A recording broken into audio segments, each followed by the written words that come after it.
Hello friends, हमारे history के series में हम साउथ इंडिया के किंगडम के बारे में पढ़ रहे हैं। लास्ट लेसन में हमने पल्लव के बारे में पढ़ा, जिसके अंतिम शासक अपराजित वर्मन थे और उसे विजयलया ने 875 ईस्वी में हटाकर चोल साम्राज्य की स्थापना की और तमिलनाडु के तंजौर में अपनी राजधानी बनाई।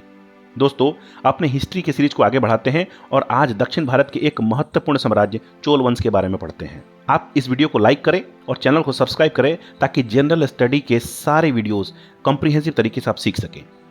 दोस्तों, चोल साम्राज्य की जो समय अवधि है वो 850 ईस्वी से लेकर 1279 ईस्वी तक माना जाता है। दोस्तों, विजयलया जो कभी पल्लवों के सामंत हुआ करते थे, उसने पल्लव के अंतिम शासक अपराजित वर्मन को 875 ईस्वी में हटाकर अपनी साम्राज्य की नींव रखी और तंजौर को अपनी राजधानी के रूप में विकसित किया। विजयलया के बाद राजा जिनका शासनकाल 985 से 1014 ईस्वी तक था, उसने तंजौर में राजा राजेश्वर नाम का मंदिर बनाया जो एक शिव मंदिर है। इसने श्रीलंका में महिम पांच को हराकर वहां चोल वंश का शासन स्थापित किया। इसके बाद चोल वंश के अगले शासक राजेंद्र प्रथम आते हैं, जिनका शासनकाल 1014 ईस्वी से लेकर 1044 ईस्वी तक रहता है। इसने बंगाल रीजन के पल्ल वंश के राजा महिपाल को हराकर गंगा नदी तक अपनी जीत दर्ज की और इस क्रम में उसने उड़ीसा, बर्मा, अंडमान निकोबार इन जगहों तक भी अपनी जीत हासिल की। इसी कारण से इसे गंगाई कोंड चोल की उपाधि भी मिली है। बाद में तमिलनाडु के अरियार डिस्ट्रिक्ट के लोकेशन में एक शहर बसाता है जिसका नाम है गंगाई कोंड चोलापुरम और फिर अपनी राजधानी वहीं शिफ्ट कर देता है। राजा ने गंगाई कोंड चोलापुरम में एक तालाब का भी निर्माण करवाया था। चोल वंश के अगले राजा दो थे, जिसने अरिवतेश्वर मंदिर का निर्माण करवाया था। फिर चोल वंश के अंतिम शासक राजेंद्र तृतीय थे, जिसे मालावर्मन कुलेस्कर पांड्या ने 1279 ईस्वी में पराजित कर दिया था और यहीं से पांडव साम्राज्य की भी उदय हुई। अब हम चोल साम्राज्य के एडमिनिस्ट्रेशन की तरफ एक नजर डालते हैं।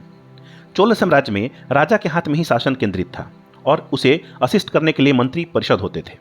परंतु इस चोल साम्राज्य की सबसे यूनिक बात यह है कि इस साम्राज्य में लोअर लेवल पे डेमोक्रेटिक अरेंजमेंट था और यहाँ सेल्फ गवर्नेंस भी देखने को मिलता है। अगर एडमिनिस्ट्रेटिव यूनिट की बात करें तो राज्य कुछ मंडल में और मंडल कुछ वलानाडु में बटे होते थे। वलानाडु जो बेसिकली कमिश्नरी होते थे। फिर ये वलानाडु कुछ नाडु में बटे होते थे जो डिस्ट्रिक्ट हुआ करते थे। नाडु में ढेर सारे कुरम होते थे जो बेसिकली गांव होते थे और इसी लेवल पे डेमोक्रेटिक अरेंजमेंट और लोकल गवर्नेंस देखने को मिलता था। चोल वंश में टैक्स जमीन और व्यापार दोनों पे लगाई जाती थी और यहाँ का जो टैक्स रेट था वो 1/3 हुआ करता था। जैसा कि हमने पहले पढ़ा है कि इस साम्राज्य में डेमोक्रेटिक अरेंजमेंट और सेल्फ गवर्नेंस भी देखने को मिलता है। इसे चलाने के लिए 3 तरह की समितियां होती थी। उर समिति बेसिकली सामान्य लोगों की समिति थी, जबकि सभा या महासभा कुलीन, शिक्षित और ब्राह्मणों की समिति थी। नगरम जो व्यापारियों की समिति थी, प्योरली कॉमर्शियल नेचर की थी। चोल वंश के दौरान कंबाना, कुताना, पुगालेंडी ये तीनों तमिल भाषा के 3 रत्न थे। कंबाना ने रामावतारम और कंबा रामायण की रचना की थी। तो दोस्तों, ये थी चोल साम्राज्य के बारे में कुछ महत्वपूर्ण जानकारियां जो एग्जाम पर्सपेक्टिव से काफी इंपॉर्टेंट है। लगभग हर कॉम्पिटिटिव एग्जाम में चोल वंश से क्वेश्चन सीधे पूछ लिया जाता है, इसलिए आप इसे एक बार सही तरीके से पढ़ेंगे और बार बार रिवाइज करते रहेंगे। दोस्तों, आपसे रिक्वेस्ट है कि आप इस वीडियो को लाइक कर दें, चैनल को सब्सक्राइब करें और इस वीडियो को अपने फ्रेंड्स के साथ ज़्यादा से ज़्यादा शेयर करें ताकि सब लोग इससे लाभान्वित हो सकें। Thank you all of you. Have a great day.